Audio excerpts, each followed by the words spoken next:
Okay, with that, I see, wow, 56. I know by the time I'm done probably doing this introduction, we'll probably get to 100 real quick, but just want to thank everyone for joining. I see lots of folks dropping in from everywhere, from Santa Clara to Colorado to Rhode Island. And yes, Rickerby, you're having flashbacks to the pandemic. That's what it feels like. Ah, yes, it is that feeling of everyone kind of dropping in from all over the world. So Long Island, Jersey City, we see you, we feel you. New York City, South Carolina, Maine, Connecticut, just down the road here from up here in Vermont.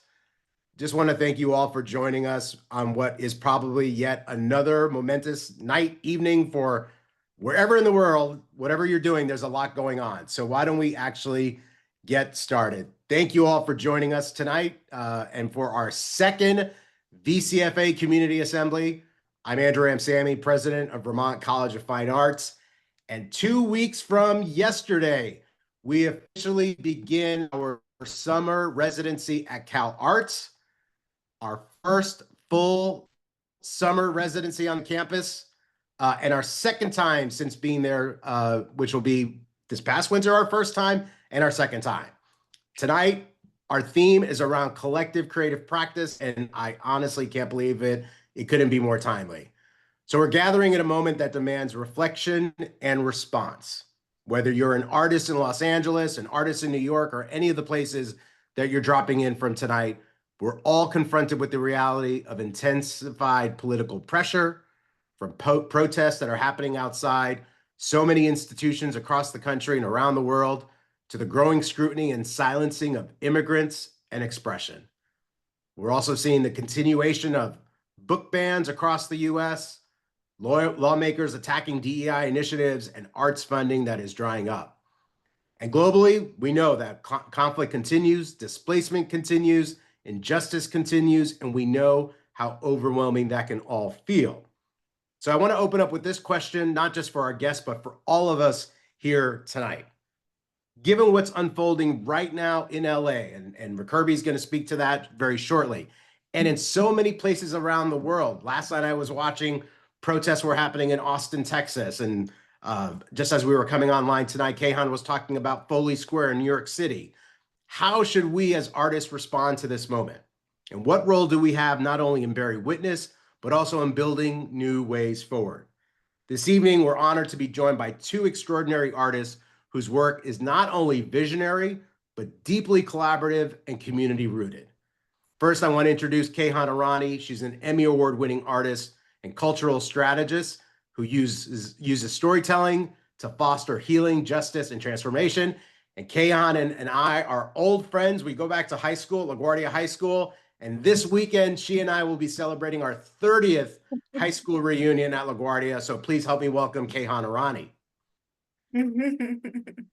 And Rickerby Hinds. He's a pioneer of hip-hop theater whose work challenges the boundaries of form and speaks directly to urgent social realities. And like I mentioned, he's just outside of LA, there in Riverside County. And I want to welcome Rickerby or Kirby, depending on which hip-hop name he wants to use tonight. Mr. Hinds, welcome. So together, we're going to explore what it means to move beyond the myth of the lone artist, because really we are not just artists by ourselves, but we are collective artists working together. And instead, we're going to talk about the practice of creativity as a collective act, one that collectively uplifts, collectively resists, and collectively co-creates.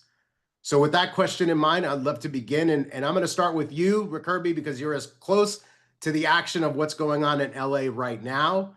How do you see the role of an artist in this particular moment, especially what's going on in LA? And how has collective practice shaped your response to that role? Wow, Andrew. So first of all, thank you for this opportunity to take me back to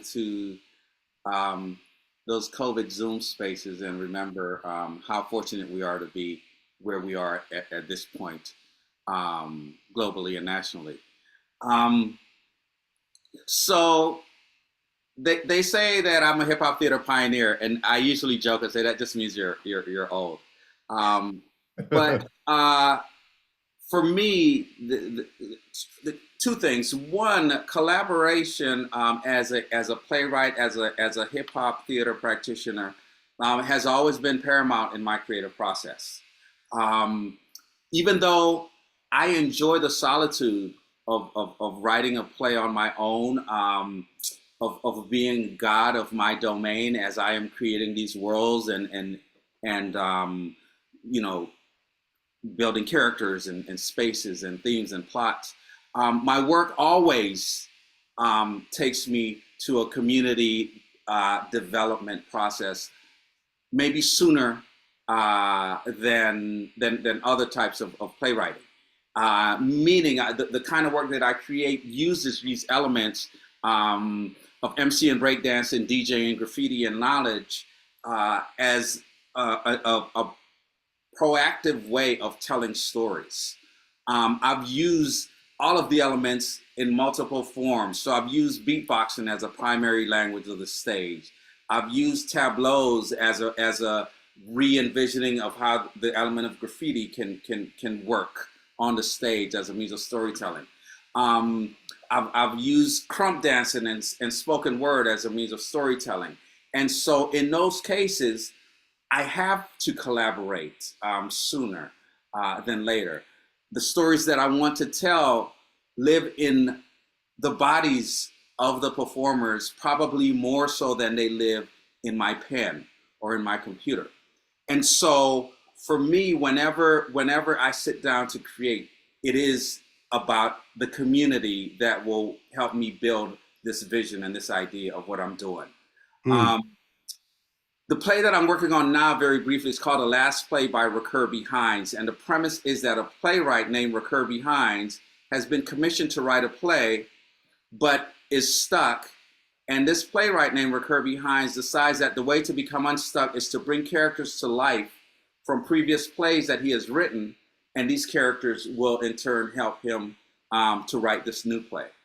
When these characters come to life, they realize that they're really not being produced that well, that much. And so instead of helping him create a new character that won't be produced, they decide that they should kill Rickerby Hinds instead. It has a happy ending, I believe, but it does have you know. But that play, the idea of collaboration manifests itself in a very different way in that production. Hmm. And so I feel like for me, I am probably more of a less of a solitary playwright and more of a collaborator with the other bodies that will be in the space. Hmm. I grew up in LA. I was born in Honduras. I moved to LA when I was 13. I lived near Crenshaw and Florence, for those who know the city. Whenever I look at footage of things that are happening in the city that I claim, it's painful in a very immediate way. To see the types of verbiage and the types of things that are happening that are speaking against people who may not necessarily look like me immediately, but once again, I am an immigrant. I moved here when I was 13. I am from Honduras. You know, a lot of times when we talk about that country, the things that come up are, you know, Banana Republic, caravans, and maybe coffee, right? So being from a place that doesn't necessarily bring that weight to a space, what one feels when one is identified as a problem is I'm not even sure how to describe those things. But what I try to do is I try to put those in my work. I try to let my plays and characters bring those to fruition. So Hmm. I'll stop with that. Kayhan, so much of your work has like context and always like a sense of urgency and also community. So when you hear collective, creating a collective creative practice, and I'm going to let you know that you're on mute so you can unmute yourself. Um, what does that mean to you? Context, urgency, community, and collective creative But, you know, practice. I think going back to your first question, even, what can artists do at this time or what should they do? I'm always a little wary of just using artists as pawns. And I'm not saying you, I mean, Hmm. again, the collective language of our time is, at certain points we want to look at artists and say like, oh, what the hell are you doing? Or, what you should be doing. And I would just go back to the statement, from each according to her ability, to each according to her need. And that in times of crisis and in times of community, we do what's needed. We do what's needed to make life livable. And I think if that's being on the front lines of a protest, then that's what it is. If it's in the back, creating songs for the people in the back and for the cameras, it's that. If it's healing people and being in spaces where people can come after the protest and just talk and wash their faces and breathe, then there's that, that this notion of creativity, both in any artistic practice, but creativity in life. If you ask anyone to remember moments of life where their family gathered or their community was gathered that made life livable. It's not an obligation. What were the times where you gathered with people where it was not an obligation and life felt good? It's Mm. these times where we can let our hair down, unburden ourselves from our obligations and be creative. And whether that's just playing charades, playing dominoes, doing hand clap games, whatever it might be, that creative spirit is in between, is the threads of how we weave life that we want to live, And I think that speaks to what you talked about, the book bans and the defunding of the arts and all these things that bring our spirit into our body and remind us that these words and these policies are not the be all and the end all of this world, that there is a world possible that we can push through, that we can live in, that we have lived in, that we have lived through, that time is not linear, that we are in cycles and we can continue to travel through cycles with the knowledge of who came before us, with our tools and our full creativity. That's the subversive quality of the arts that people don't want us to cultivate. And that happens also when we get together and share it, when we share a rhythm, when we share a song.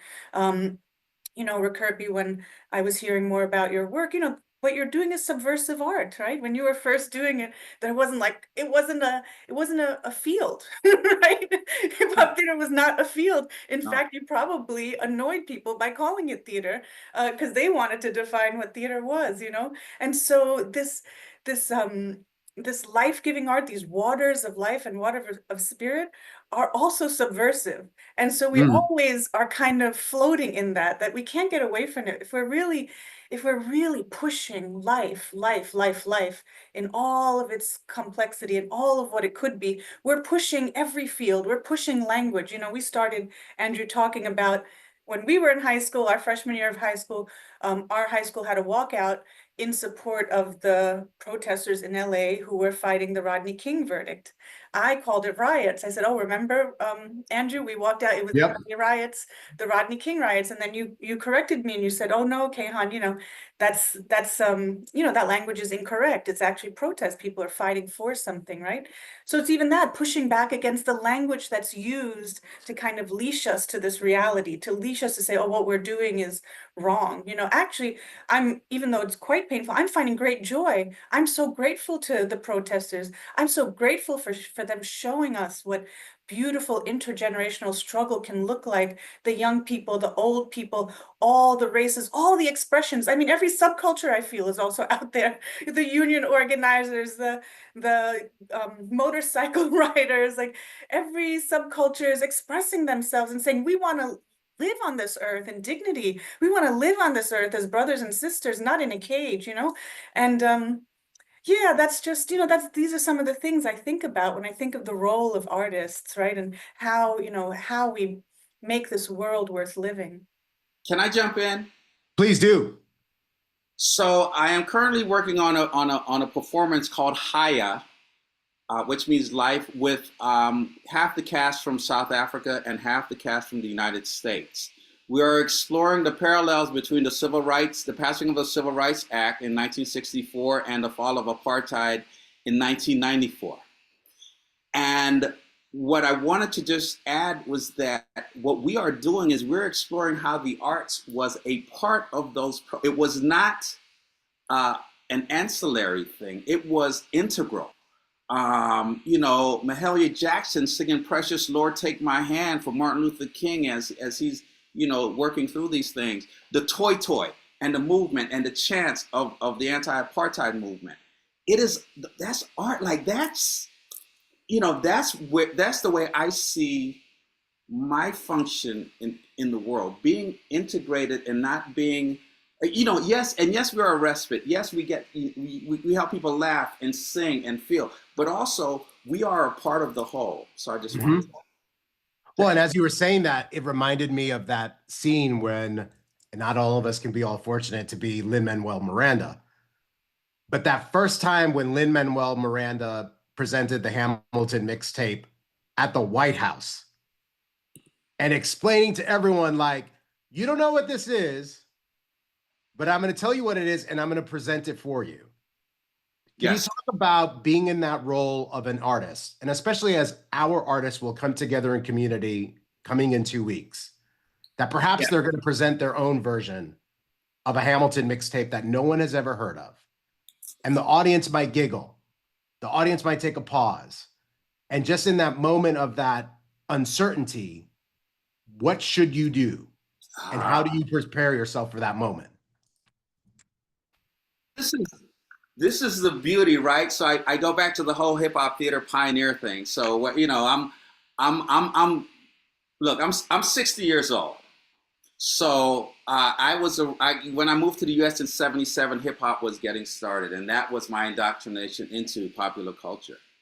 And so for me, my art has always been on on the periphery, right? Back in the day before Hamilton, I'd say, yeah, I do hip hop theater. It's a theater that uses the founding elements of hip hop culture as a primary storytelling tools on the stage. Now I just go Hamilton, and they go, got it, right? And and what I mean by that is when you as an artist bring in a thing that is doing something that is not the norm, is not readily and easily accessible, do not let that be a deterrent to how you believe your story needs to be told. Mm, One of the dilemmas for me in being in academia and getting an MFA and doing all these things is that I discovered that one of the dilemmas with playwrights, what happens is we start to write plays that read well. Plays are not written to be read. Plays are written to be performed. And what I started to realize is when I have a play where, at a certain point I say, the performers do a crump dance moment that feels like their bodies are about to explode. Well, that doesn't read as well as really witty dialogue going back and forth. But that moment on stage, when it is presented, has a resonance that sometimes I believe words can't access and words can't reach. And mm, so if you're bringing something in, if it's multilingual, if it's multi-performative, if it's doing things that the lights are a character and the lights are blinking and you're like, that's not going to read well in the room. I'm telling you right now, it's not going to read well like lights blink to signal such and such.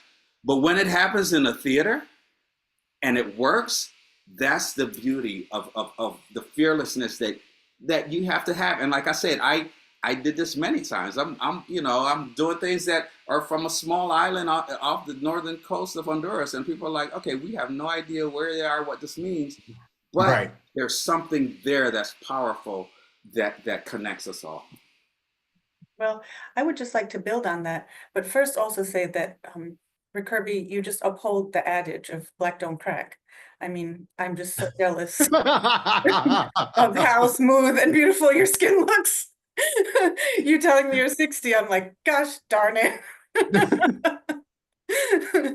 Um, but besides that, I would also say, because I am a Capricorn and I'm very practical in some realms, I say yes to the fearlessness. I say yes to believing in yourself, and I say yes to also understanding what's for a certain realm and what's not. And so, theater as an institution has institutional forms that form sometimes an echo chamber, and certain things will pass or certain things will be more readily received there.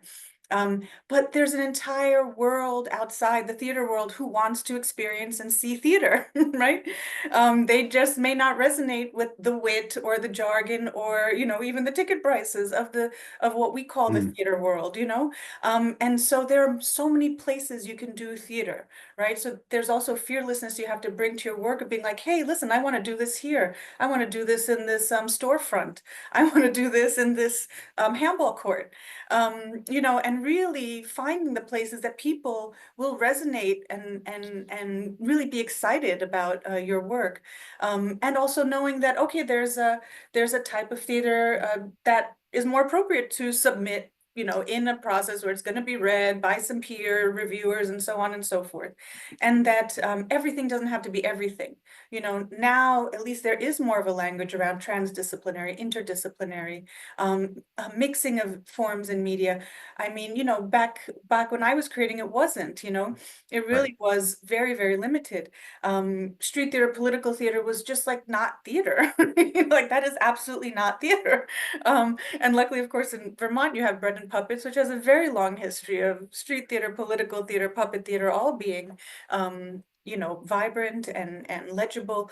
So I also have to say that just find the spaces, go and see. Don't think, I know you're in your MFA, or I know you're in these programs, and programs relate to other programs that are in the quote unquote ladder, and yet there's the entire world around you, and all people want to see great performances. All people want to be jazzed up and excited and moved. So find those spaces that'll let you do your work. And those are proven grounds, but those also grounds again of creating community, of talking to people, of listening to people, and seeing what evolves from there.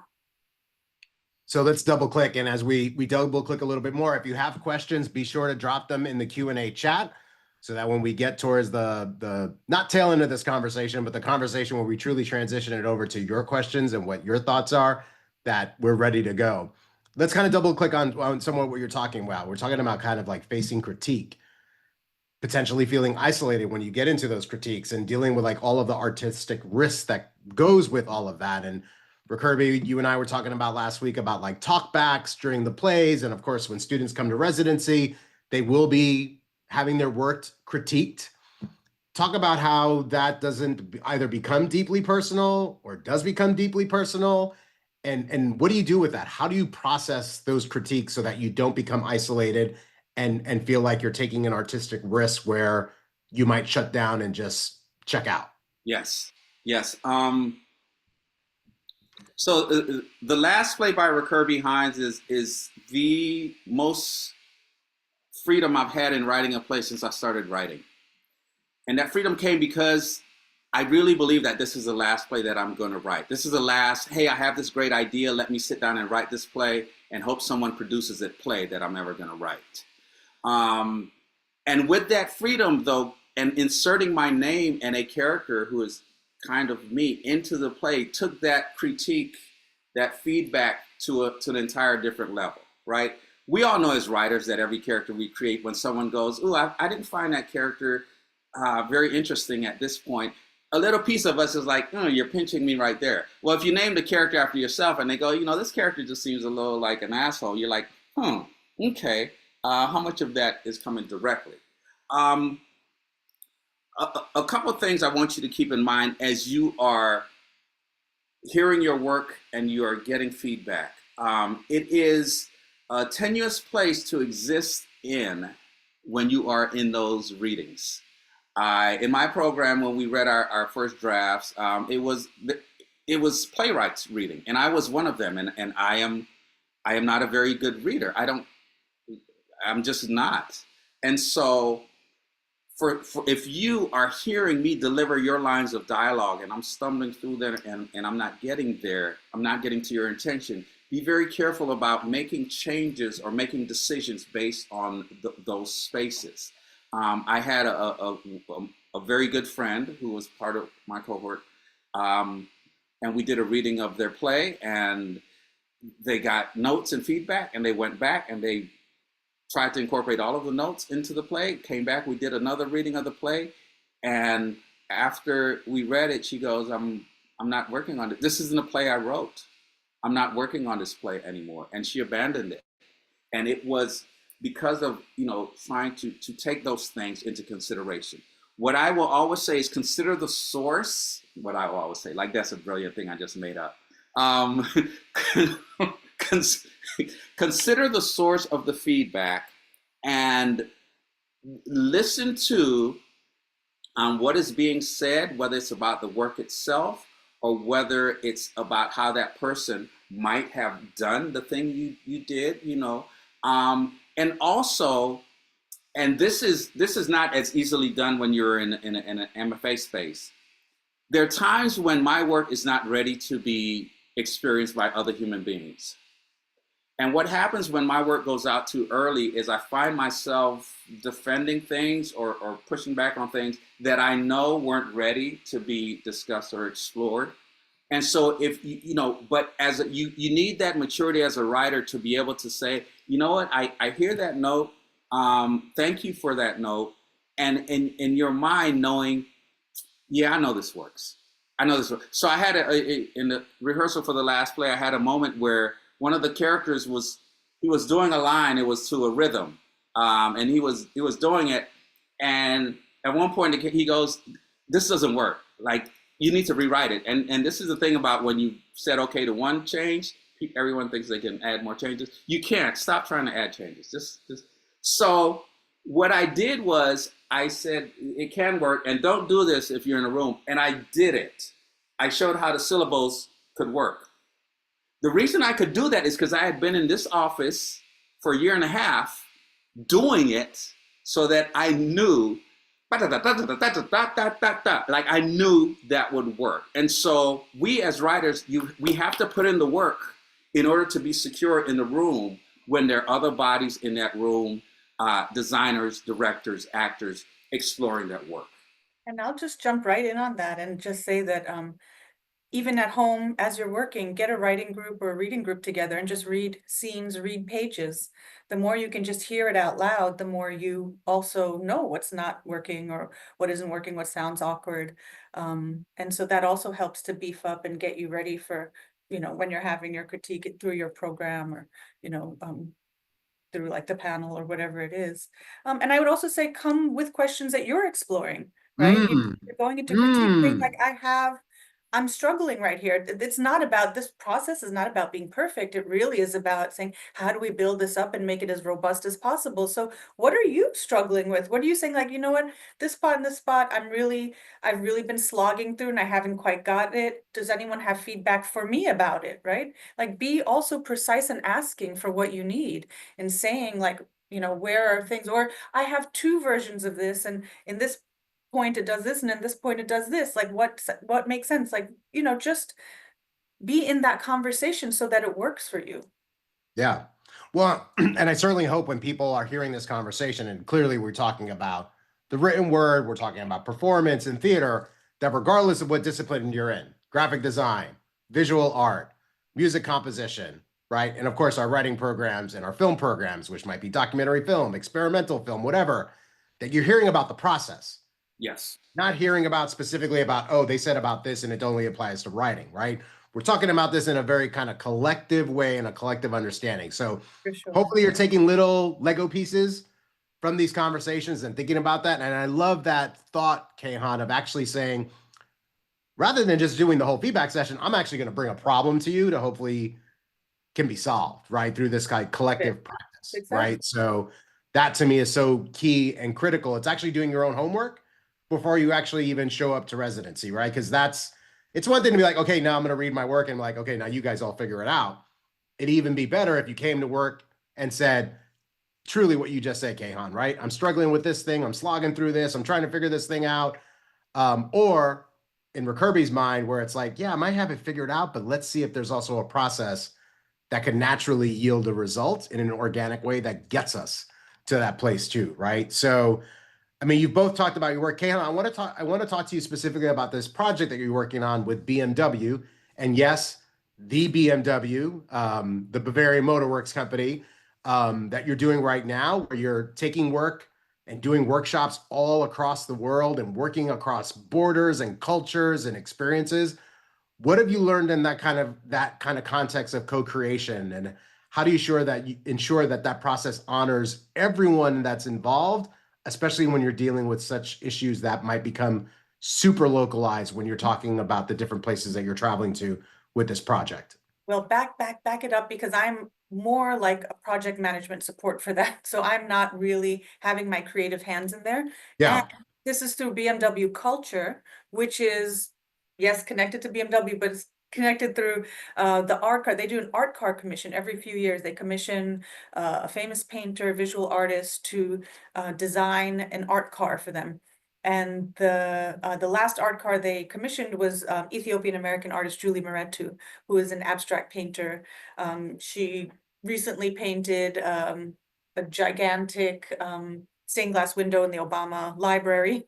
And so this was her idea. The African Film and Media Arts Collective is that in collaboration with this art car, she didn't just want to design a car. She started talking about, like, well, as I'm painting the car is also regarding the painting. And what if the painting is a portal that the car travels through? And it does this like kind of Pan-African durational art project across the continent. And so it became 5 cities in 5 different countries across Africa, with 5 different lead artists who are media artists or film artists in some way, to work with local artists. So you have a lead artist, you have local artists collaborating, working across a whole week, and then creating something that's going to be exhibited at the Zeitsmoke Museum in South Africa, Cape Town, in 2026. So it's an extraordinary opportunity to number one, just face all the myths that I've been imbibing in the US about Africa, about the different localities, to really get a deeper understanding of people and the struggles across art world, filmmakers, but also to see the connections, the struggle with funding, and the struggle with making a living, and the struggle with censorship, and the struggle with topics that you're not supposed to talk about, and the struggle with kind of the Western canon dominating what types of story could get told. One really interesting thing that I'm learning is that it's like distribution channels between African countries are harder than distribution channels from outside to countries in Africa. So an Ethiopian and a Moroccan director may not get to see each other's films, but someone in Europe might, or someone in New York. Mm.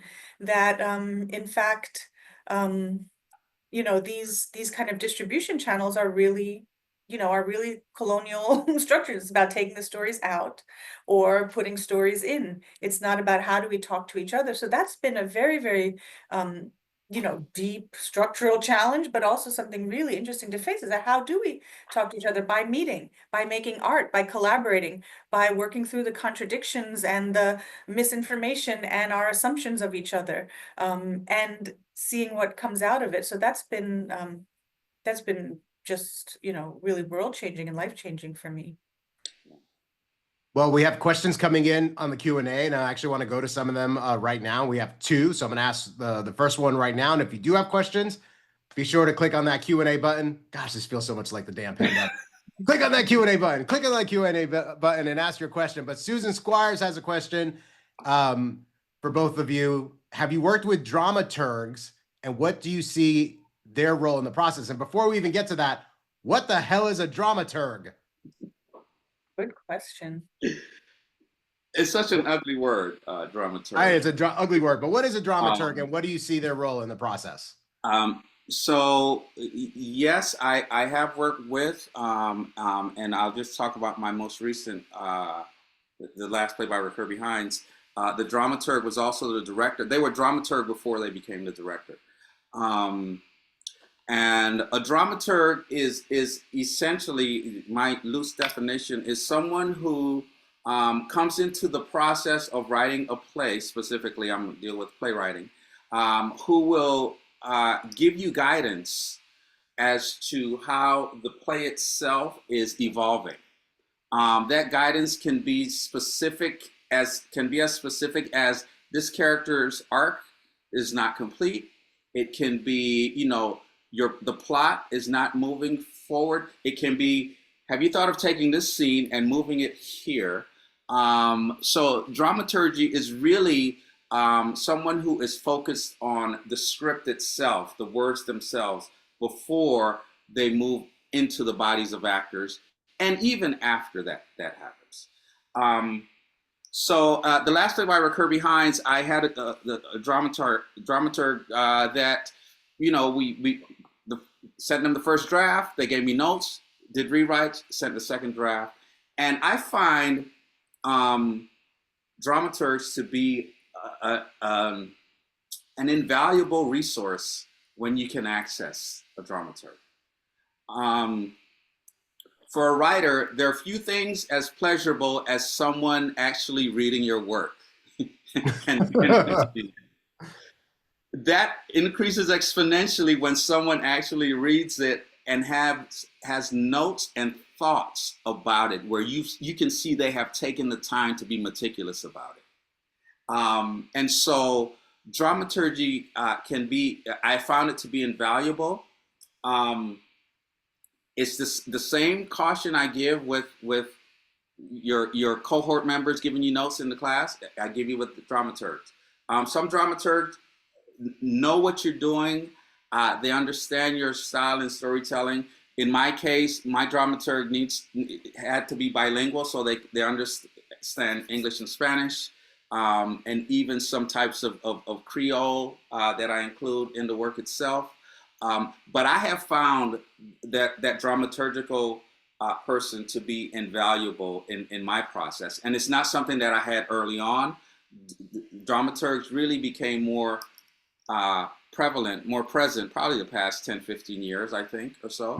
And so please use that element if you have access to it. Because once again, people will send me a play, and I guess when I'm working with my students, there is some form of dramaturgy going on in those spaces where I'm giving notes and asking questions. But yes to dramaturgy, and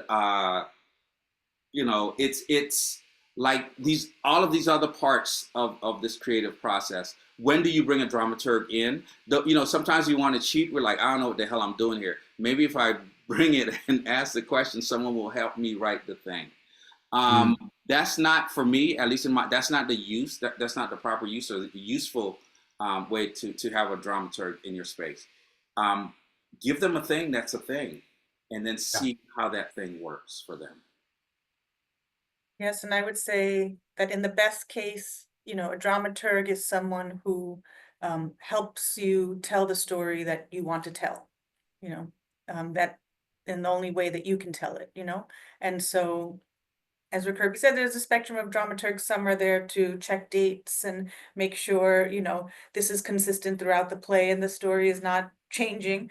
And there are also dramaturgs, that's one element, but there are also dramaturgs who work deeply, who know your voice, and will help you say, like, okay, how do you tell the story that you want to tell, and make adjustments based on that, So it's definitely worthwhile to have someone in your corner, really just helping that script be true to itself, be true to the voice that you want to tell, and then, maybe making some technical adjustments. Yeah. So we've been talking a lot about preparing for residency and going to residency, but the good news is that tonight that we have a lot of our alums, our alumnus community that's joining us. And one of the questions that just came in is asking about, once you're outside of that world, of that bubble of being inside of that kind of student life, how does one build a collective community once you become an alum, once you go into that real world outside of student life? How do you do that? I mean, for Thoughts? me, it's my work has always been outside of arts institutions, and so it's connected to my community life, and my art life are connected. I bring my artwork to immigration organizations that are in my neighborhood, to organizations that I have a connection with, to colleges, community colleges and public universities nearby that, I've also taught at, but I've also done work at. So it's, for me, it is just woven into my life. Where do you show up? I mean, and then that's a question maybe to put back on yourself. Where are you showing up? Are you only going to things that are going to forward your career or make you money?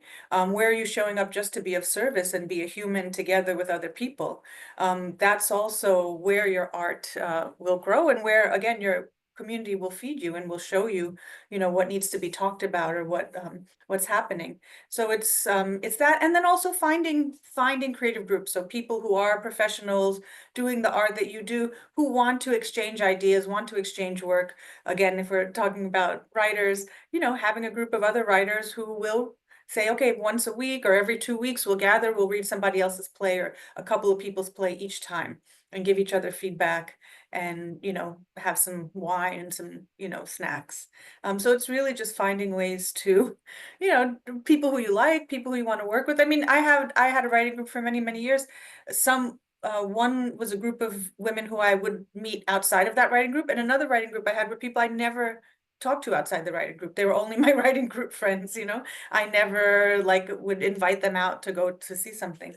So it's really extending yourself. It's trying, it's finding where they are. And again, it's not about just networking and what's going to leverage me and who's looking at me to hire me. It's really like, oh, what's the vibe here? Do I like it? Do I feel like, I fit in and this is a place where I can be me and share my work and be free. So it's trial and error, but it's really putting yourself out there. Yeah.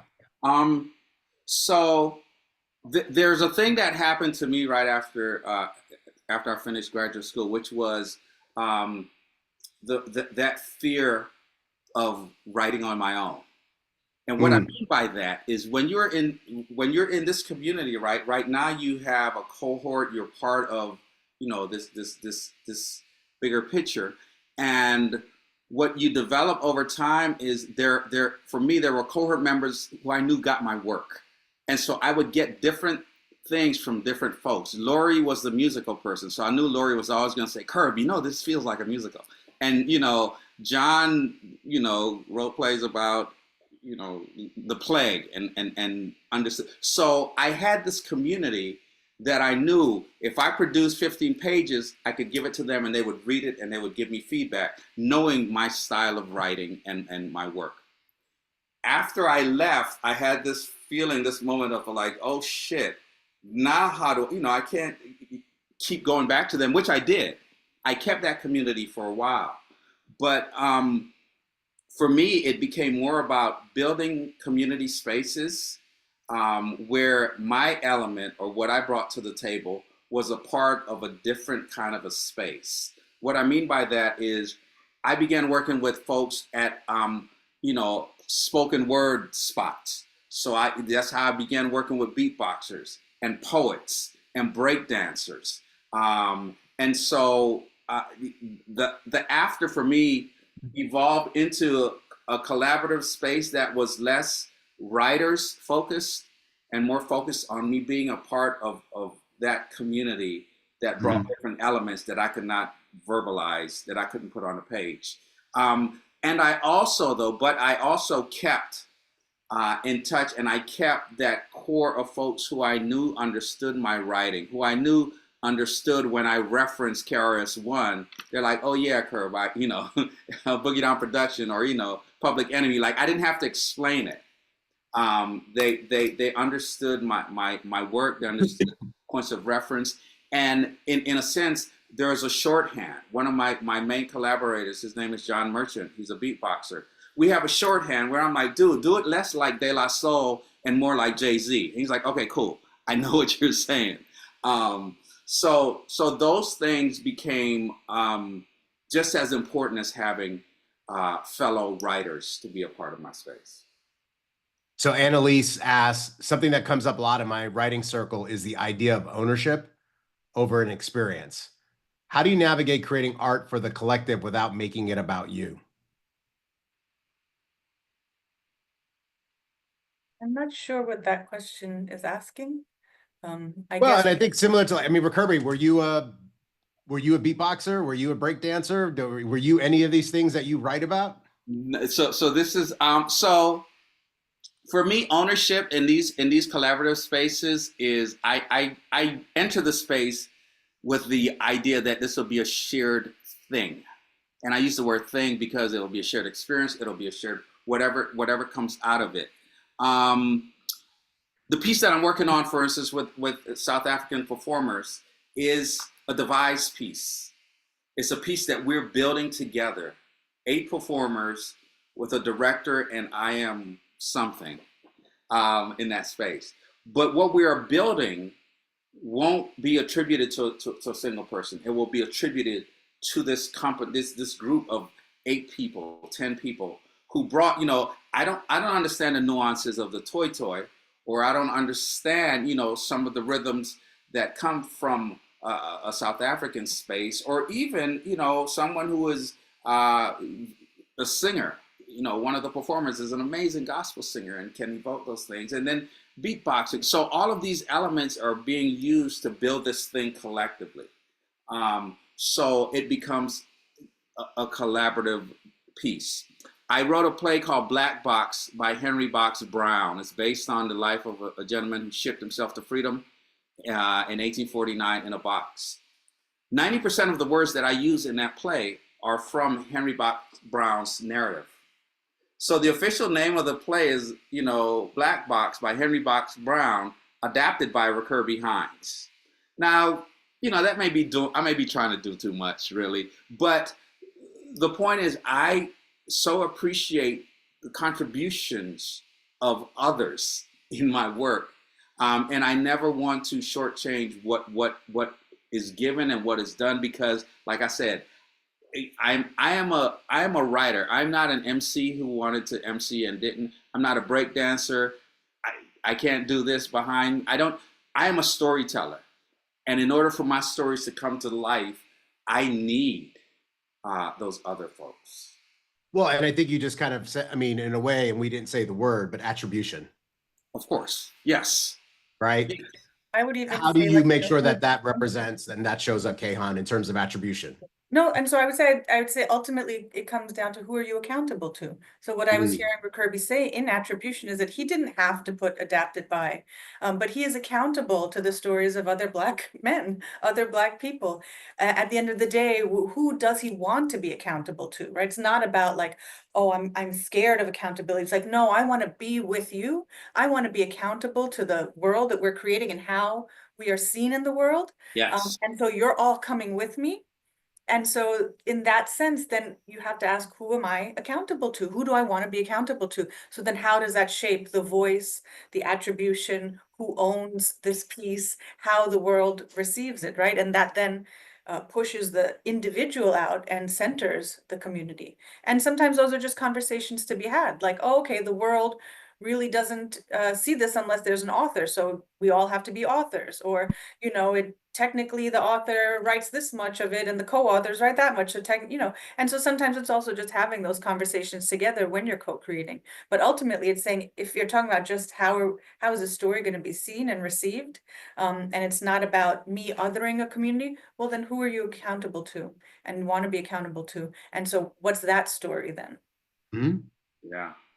We've got a question from Joan Grubin. She's a board member of ours from VCFA and also a graduate of our visual art program.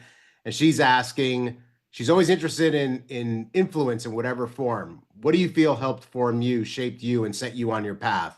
Was it a person, a parent, a teacher, artist from another period, a book, a text? What had that deep meaning that you can both speak to? Pardon me. My fourth grade teacher, Mrs. Beth Siegel, at PS 220 Queens. I wrote my first full-length play in Miss Siegel's class. And that was because she allowed me to. I was just like, I want to write first of all, actually, I was always creating little skits in her class. And she would say, okay, your homework is to write an essay. And I'd be like, well, what if I wrote a skit instead? And, she was like, okay. And then I guess she would let me perform them in class. So I would get my friends and we would perform the skit in front of the class. And I guess it got to a point where she trusted me that I would actually, number one, do the thing, and that it would be entertaining enough that, others would want to see it. And I had an idea for a play, and she said, okay, you can write it. And I don't know, I don't know where this free time came from, but she gave me free time to organize a cast, go into our auditorium unsupervised for like 30 minutes regularly to stage this play. And we staged a play for the entire fourth grade class because of Miss Beth Siegel. And that's actually what got me not just into playwriting, actually to say, oh, when folks come together, when people come together to tell a story, new relationships can be forged. I, of course, worked with my friends, but I had a big cast, so I didn't have that many friends. And so I just was like, okay, who wants to be in this play? Okay, oh, hey, Seuss, you're really tall, so you're going to be the assassin. And okay, this kid over here, you can play, you look kind of, mature, you can play the dad, and they were like, okay. They're like, I'm down for it. I want to, step out of class for a little while, or just like, I just want to do this. But suddenly a third thing, another thing emerged in our relationship with each other. We had this shared experience. We went through this together. And that's what put me on to the power of the arts of like, oh, it can transform you when you're in here. And yeah, it was Miss Siegel's class. Joan says that's like the James Baldwin story, Saved by a Teacher. Mm-hmm. Uh, For Kirby, for you, what so were I'll your go influences? general, and then I'll go specific. So I didn't grow up in the theater. I grew up in spaces that were theatrical, and those spaces that influenced me were the Black church, the theatricality and the beauty and the performance of that space. Hmm. The choir singing while the pastor's doing an appeal. The ability of music and sound to influence us as human beings. Um, when I was in Honduras, there was a fair that happened. I was probably 10, 11, 12 years old, and there was a gentleman. It was called El Hombre de Mil Voces, the man of a thousand voices, and he was on a makeshift stage in the middle of the fair, and there were other things to do at the fair. But I became entranced with this person telling stories and making the sound of the wind in a microphone. And so I didn't realize it then and really have only revisited it more recently. But that was one of those moments where I think I started to become a playwright. Oh And wow. then there's the ever-present high school drama teacher. His name in my case was Rory Pullins, and he showed up my senior year at a small little school, Linwood Academy in LA, outside of LA, and he was going to put on a play, and he had auditions, and um, there were the breakdown of the auditions were mainly young women came and audition, and then there were four guys audition, and he came the next week or 2 weeks or 3 weeks later with a play that had the exact number of people that had auditioned, and he had roles for them. And I'm going, because I thought plays just lived in a wall, in a bookshelf, and you just took them down. I didn't know people actually wrote them. And so that was when I discovered, oh, this human being went and either rewrote or shaped this play to fit the number of students he wanted to have in the show. And Mhm. so Rory Pullins became that person, that influence. And to this very day, he just came to see my last play, and he goes, "Yeah, Kirby, I think you did all right, man." So yes, Well, we're about at time, and I just want to again thank you both for coming this evening and sharing your stories, your testimony of your own journey and how you've established yourselves and creating a collective community practice that just continues to go on. And I tried to see Rickerby's play. I tried to see it, it's but okay. apparently I was a part of a ruse. Oh You want to no. Your explain life how is I was a part of a ruse? the we had to move some of the dates, but your life is diminished just slightly by not having witnessed the play. But you'll get another opportunity. All I right. appreciate that so much, though. The last question I'm going to ask, given so much that there's so much uncertainty going on right now, and there's so much injustice, and within 6 minutes of this, I'm sure people are going to go back and turn on the TV and turn on the news. What's the one practice or principle you always return to when you're trying to co-create in the face of that uncertainty and injustice? And I'll let either one of you go first and then have the last word. I would just say go slow, Mm, slow, take the time it needs to take. Don't rush. You don't have to look for external validation. I was working on a piece for 4 years and have just kind of launched it and feel like it's ready to meet the world. And it's exactly what people need right now. And if I thought like I have to do this thing that is right now and is talking to people, well, it was. And then, cycles change. and cycles come back again. And so it's meeting the world right where it is. So go slow, take the time it needs to take to tell the story in its fullness, to be what it needs to be, and to develop again the relationships, to hold that story as it comes out in the world. Kayhan, what do you do to slow down? Can you talk about any specifics? I mean, other than saying the word slow down, like what do Breathing. you do? Breathing. What's Meditative that? How did breathing. what? Yeah, just, deep breaths in and out, just let your body remember to breathe and breathe Mm, together. Really start what you do with breath, with intention, with drowning out a little bit of all those shoulds, to-do list. Find a practice that allows you to be present. And I would say, a very big part of that is turning off the phone and social media. These are now, economies that prey on your attention. And so the more you can be present with yourself, with your thoughts, the deeper you can go into that, the deeper you can go into language, the deeper you can go into your intention and find, again, find the story that wants to be told. I I will take myself to an extreme to center myself again, and that is by saying to myself and saying to artists that what we do is the most important thing in the world.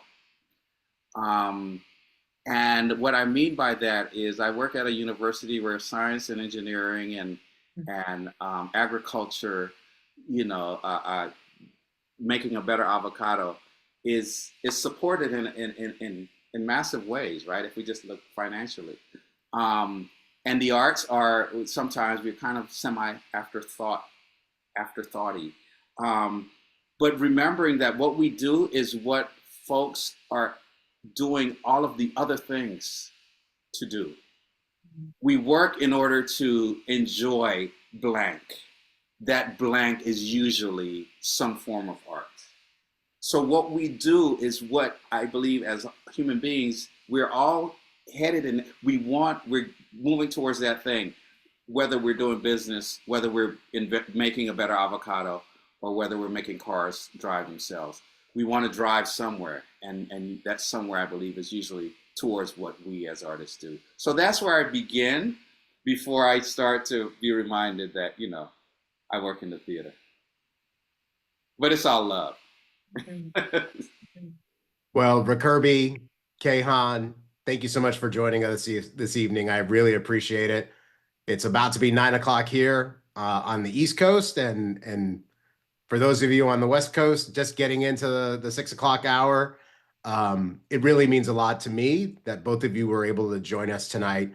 And I hope that everyone was able to take at least one piece of important information from this, which is really centering on you and yourself in this journey. But we're all on this journey collectively together.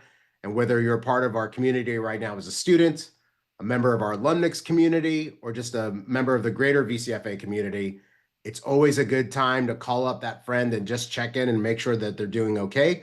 Because a lot of us are going through a lot of different things, and you just never know when you need to hear from that friend and talk to someone.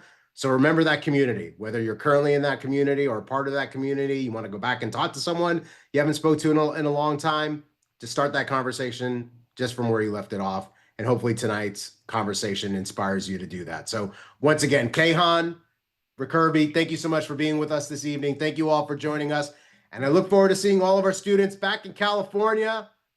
Unrest or no rest, we will be in Valencia 2 weeks from yesterday, back together again for our summer residency. And thank you to our community as well as our alumnus folks for joining us this evening. So thank you both. Thank you. Thank you. It was wonderful. Thank you.